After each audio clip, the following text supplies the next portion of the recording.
Freddie Bar, there was a difference. He focused on me, not just me but other people, but there was something that I could really kind of attach to. You know, I could feel there was something there that was feeding from him into me. It was lifting me, it was taking me to higher places. And for the first time, for a long, long time, I actually believed in me. And as I said before, you know, I felt I could walk through walls.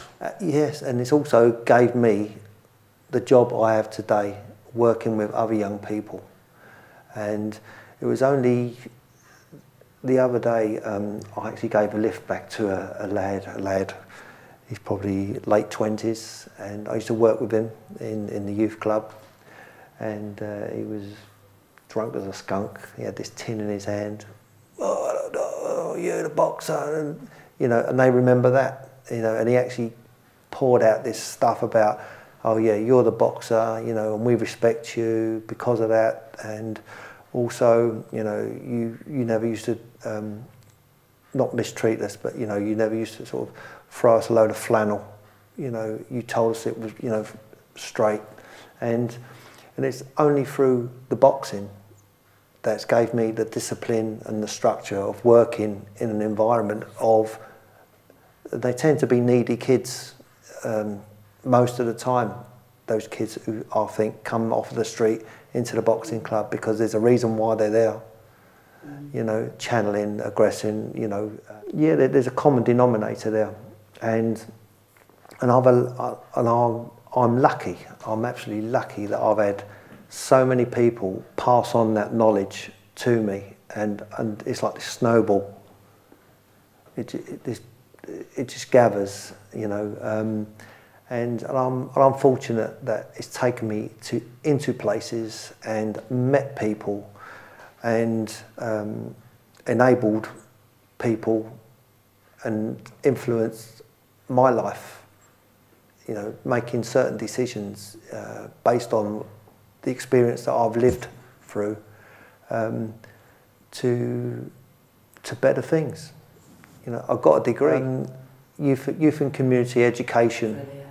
You know, I left school with nothing, and only through sheer hard work. It took me 10 years to get that. I wouldn't give up, and you know, and I actually remember Kelly Holmes, you know, walking up on the stage, shaking her hand, and she gave this speech about winning medals just before that, you know. But I got my graduation, you know, after 10 years, and I think boxing and all the club leaders, all the trainers, the Freddie Macks, the Freddie Bars, and even the people today, you know, who I meet in Liba, you know, give me something. I always take something away, you know, from these meetings, even if it's just like a conversation piece. I go, that was, I feel something, and I'll take it away. And you know, I'm fortunate. I'm absolutely fortunate because I know through other people's experiences, they haven't had the opportunities I've had.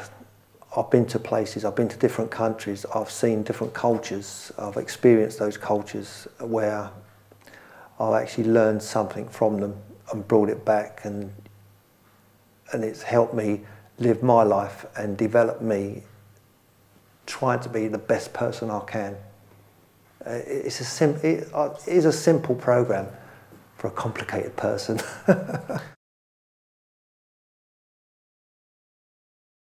This is my second go at it, actually, because I was an amateur trainer way back when I was working in a bank. And my first stint, I was a trainer for St George's Boxing Club, because they had no other trainers there. The competition sec came and spoke to me. I bumped into him in the City of London while I was working, and I became a trainer there, and I stayed just over a year.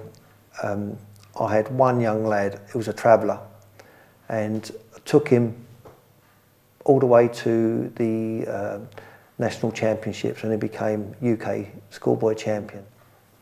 It became too much travelling from where I lived into East London, and now this is my second stint. I went and enrolled onto an ABA England course, and all the stuff that I've learnt when I was an amateur, from Freddie Barr, etc., all came flooding back. It's changed to a certain degree, technically, but the principles were still there, and I enjoyed it. And I partnered up with a chap called what was his name again? Pat Thompson. If you ever go on a course with Pat Thompson, avoid him. He doesn't pull his punches. You know, bang, he smack you right in the nose. You go, Pat, you just hit me. You more bloody duck. I think I could have done, but I don't think I was on the list to go.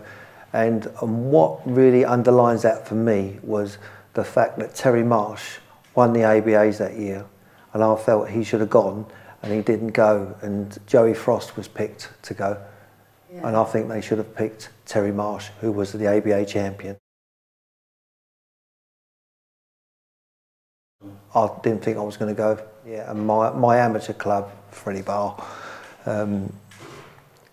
went absolutely ballistic, because he said, hold on, for the Olympics, he said, you know, with a gold medal or with a medal of some sort under your belt, he said, you will have more bargaining power when you turn pro.